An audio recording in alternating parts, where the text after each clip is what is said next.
Merci d'avoir choisi la télévision Isanganiro et bienvenue à ce journal en langue française. Donc voici d'abord les principaux titres.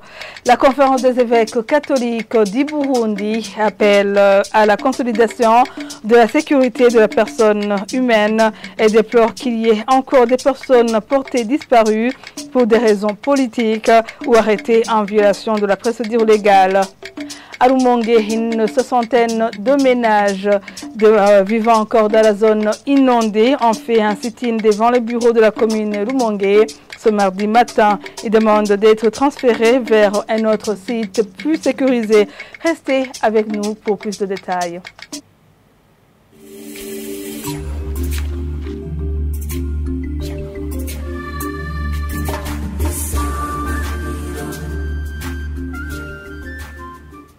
Bienvenue encore une fois. La conférence des évêques catholiques du Burundi déplore qu'il y ait encore des personnes portées disparues pour diverses raisons, dont les mobiles politiques ou arrêtées en violation de la procédure légale. Dans une déclaration du 21 mars 2024, élue dans les célébrations eucharistiques et ce dimanche, des évêques appellent à la consolidation de la sécurité protectrice de la personne humaine. Suivez Monseigneur Bonaventure Nahimana, archevêque de Gitega et président de la conférence des évêques catholiques du Burundi.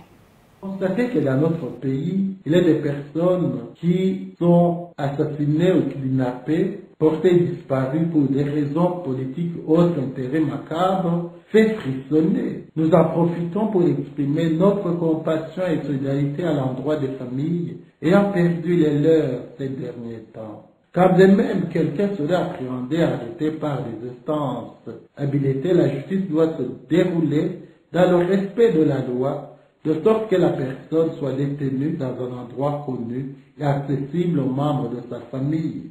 Veiller sur la sécurité dans la quadruple synergie demeure indispensable pour le pays. Cependant, il revient surtout aux forces de sécurité et de défense d'être beaucoup plus vigilants pour protéger la population et ses biens.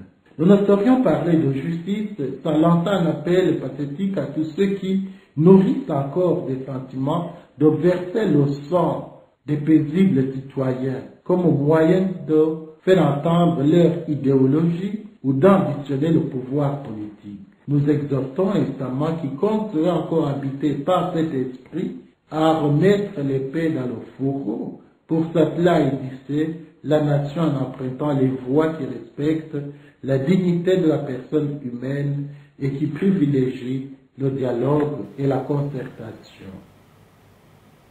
Cette conférence des évêques catholiques du Burundi appelle aussi à la réforme de l'instance de la justice. Selon ces évêques, certains des agents de la justice expriment des préoccupations pour leur sécurité à cause du harcèlement de la part de certains cadres, les contraignant à enfreindre le droit au lieu de défendre la vérité et la justice. Suivez encore une fois Monseigneur Bonaventure Nahimana. Les leaders de notre pays, à commencer par le chef de l'État, ne cessent de rappeler sans cesse et de fustiger les conséquences de la culture de l'impunité. Au fur et à mesure que l'impunité s'établit dans la société, le peuple perd la confiance dans les institutions judiciaires et risque ainsi de se décourager, de se faire justice et de commettre des crimes. Il existe des agents de la justice qui expriment des préoccupations pour leur sécurité à cause du harcèlement de la part de certains cadres, les contraignant à freiner le droit au lieu de défendre la vérité et la justice.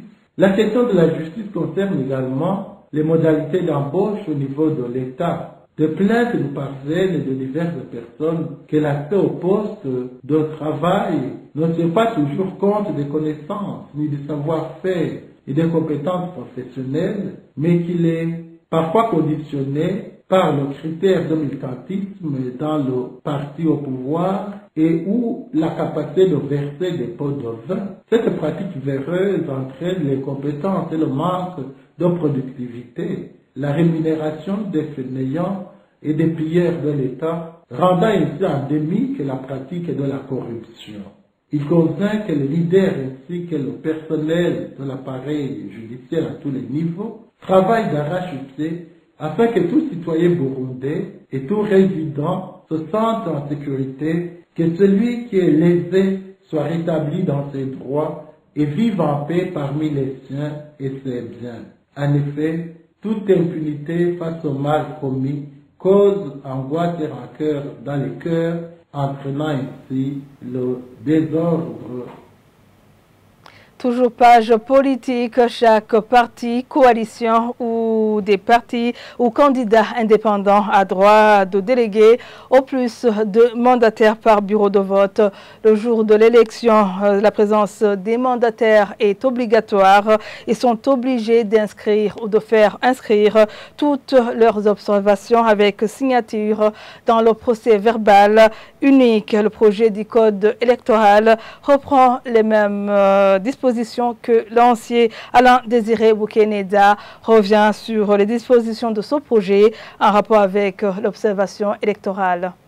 Suivant le nouveau projet, tout comme le code électoral en cours de révision, chaque parti politique, coalition des partis politiques ou candidats indépendants ne peut déléguer plus de 2 mandataires par bureau de vote. Depuis l'ouverture du scrutin jusqu'à la signature du procès verbal des opérations de vote et des résultats, la présence de ces mandataires est obligatoire et permanente sur tous les bureaux de vote. Cependant, le projet de code nuance que l'absence de l'un ou l'autre mandataire n'invalide pas les résultats du bureau de vote concerné. Comme le précise l'article 42, les mandataires peuvent bénéficier d'une prise en charge dans la mesure des possibilités du gouvernement. Les mandataires doivent inscrire ou faire inscrire toutes leurs observations obligatoirement, suivies de la signature de leurs auteurs. Elles sont consignées au procès verbal unique combinant les opérations de vote et résultats. Les membres du bureau de vote sont tenus, sous peine de s'exposer aux sanctions prévues par le Code, de faire consigner toutes les observations qui leur sont adressées et seules les observations enregistrées seront prises en considération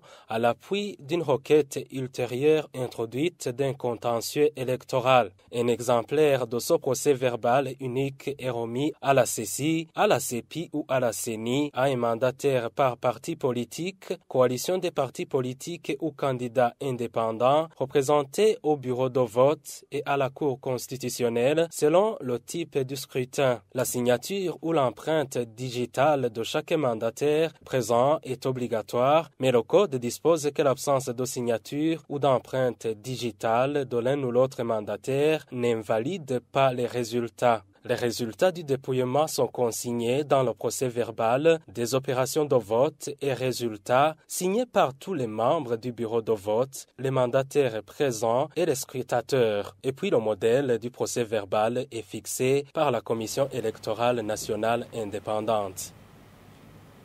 Le parti Codebou souhaite que les observateurs électoraux soient placés dans de bons endroits où ils peuvent suivre tout le déroulement des élections dans les bureaux de vote. Kefa Nibidi fait référence au manquement des récentes élections de 2020. Pour lui, certains observateurs électoraux issus de différents partis politiques ont été éloignés des bureaux de vote. Le président du parti Codebou demande aussi au gouvernement de prévoir un budget pour toutes les élections. Je vous propose de le suivre. Il a été observé au cours des élections de 2020 que tous les partis politiques et coalitions de partis politiques qui se sont présentés aux élections n'ont pas pu avoir des mandataires sur tous les bureaux de vote et ceux qui ont été sur les bureaux de vote pouvaient être distraits par l'un ou l'autre événement du fait que probablement ces coalitions et partis politiques n'ont pas eu de moyens suffisants et pour soutenir les mandataires qui sont auprès du bureau de vote. On a aussi constaté qu'il arrivait que les mandataires soient dans des endroits où ils ne sont pas capables de bien suivre le déroulement de toutes les opérations de vote. On a constaté dans certains endroits également qu'il y a des bureaux de vote qui n'ont pas donné de PV aux mandataires des partis politiques. Et même aussi au moment du comptage, on pouvait soupçonner des possibilités de fraude parce qu'il pouvait arriver que les scrutateurs soient issus dans ce parti politique et que les bulletins ne soient pas nécessairement présentés ou montrés aux mandataires pour constater que la voix qui a été rue concordent effectivement avec la voie qui a été votée. Bon, tout ce que nous pouvons demander, il faut que d'abord les partis politiques et les coalitions de partis politiques s'organisent en conséquence pour avoir les mandataires sur tout le bureau de vote. Il faudra également que le gouvernement insère dans le budget électoral le soutien aux mandataires des partis politiques, mais aussi il faudrait qu'il y ait des PV disponibles pour tous les mandataires afin que chaque parti politique ou coalition de partis politiques ait le rapport de ce qui s'est passé sur un bureau de vote. Il faudra également que lors du comptage des voix, on choisit les secrétaires dans divers partis politiques ou coalitions de partis politiques qui se sont fait élire sur ce bureau de vote, ou tout au moins que les bulletins, après avoir élu la mention, on montre le bulletin aux observateurs pour constater, ou aux mandataires pour constater effectivement que la voix lui concorde avec la réalité. Page environnement à présent, une soixantaine de ménages vivant dans la zone inondée par la montée des eaux du lac Tanganyika dans la ville de Rumongue ont fait un sit-in devant les bureaux de la commune Rumongue ce mardi matin. Ils demandent d'être transférés vers un autre site plus sécurisé comme cela a été pour le cas des autres victimes des dernières années. La commune Rumongue dit être prête à les installer dans un terrain domanial non litigié sur la colline Muhuzu. Les détails avec Jean-Pierre Messago.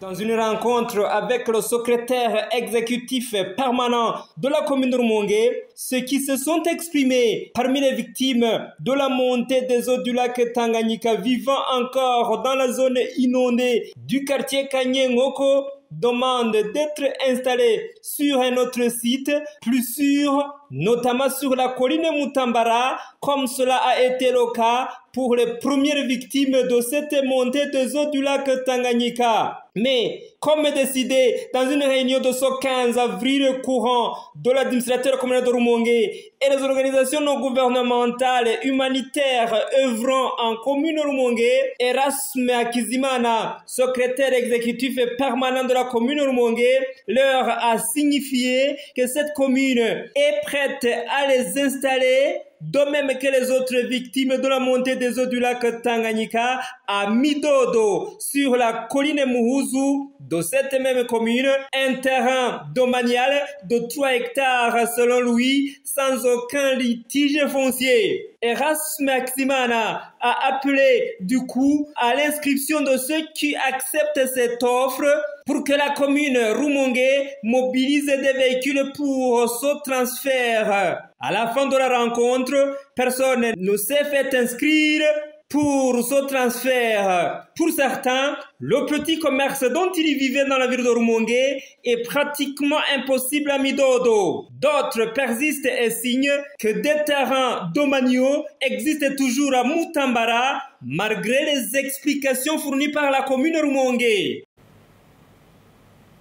Merci Jean-Pierre Missago. L'Observatoire de lutte contre la corruption et la malversation économique, OLUCOM, demande au gouvernement de déclarer l'état d'urgence suite à la montée des eaux du lac Tanganyika. Appel du président de l'OLUCOM après une descente effectuée ce mardi dans les localités déjà inondées à mairie de Bujumbura et dans la commune Mutimbuzi. Gabriel Dulfili demande en outre au gouvernement de délocaliser dans l'urgence la population déjà affectée pour la prévention d'autres risques. Suivez.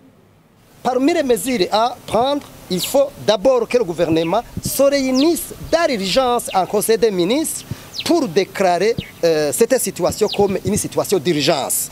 Et avec cette déclaration, il y a des mesures qui vont accompagner cette déclaration. Par exemple, rassembler les partenaires du Burundi en envie de venir en aide ces citoyens qui sont dans une situation de désolation. Ça, c'est la première chose. La deuxième chose, il faut que le gouvernement prenne une mesure de délocaliser les citoyens qui se trouvent dans les zones à risque. Vous les avez constaté vous-même, que ce soit les écoliers, les dispensaires, les églises et les citoyens. Il faut des mesures de délocalisation en fait de les protéger. Nous pensons que le gouvernement doit donner le ton. Comme je le disais, il faut qu'il y ait un conseil des ministres spécial d'urgence pour qu'ils prennent des mesures conséquentes. on a déjà donné des documents au gouvernement, que ce soit au président de la République, au Premier ministre, au président de l'Assemblée, au président du Sénat et toutes les institutions concernées, on les a déjà alertés. Et nous sommes sûrs qu'ils ont déjà eu ces documents, un document qui parle des politiques qui sont menées. Maintenant, nous voyons qu'il y a un problème des politiques de prévention des risques, comme d'autres politiques qu'on a signalées dans ce document qu'on a donné. Donc, il faut vraiment écouter les experts. Ainsi s'achève ce journal. Merci à vous tous de l'avoir suivi.